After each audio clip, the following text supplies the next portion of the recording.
Why they not use their own country's currency in trade? विशाल सिन्हा, बहुत बढ़िया सवाल। बेटा, डॉलर को एक वैश्विक मुद्रा के रूप में स्वीकार किया गया। क्यों किया गया?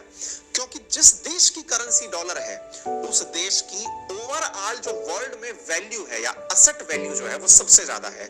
ये माना जाता है कि यदि डॉलर डूब गया तो दुनिया का अस्तित्व खत्म हो जाएगा। कारण डॉलर जिस देश की करेंसी है उसके पास दुनिया का सबसे ज्यादा धन है, वो दुनिया की महाशक्ति है, तो उसी के सिग्नेचर को सबसे ज्यादा चलाया जाता है। जैसे आप ऐसे समझो, आपके घर में सारे सदस्य होते हैं ना, आप भी एक घर के मेंबर हैं, पापा दादा सब, लेकिन आप जब कहीं कोई सामान दुकान पर खरीदने जाते हैं और उधार पैसा लेके आते हैं, उधार में सामान खरीद के लाते हैं, तो आप किसका नाम लिखवाते हैं?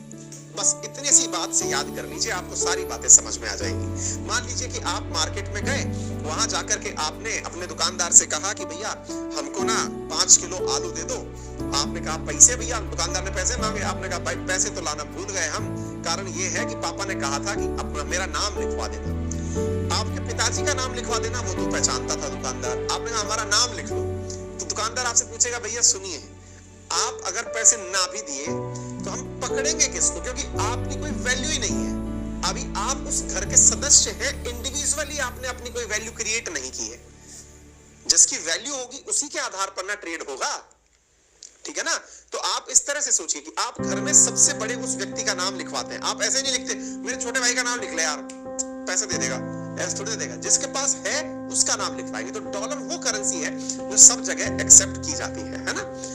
रामजी पांडे सर, आपसे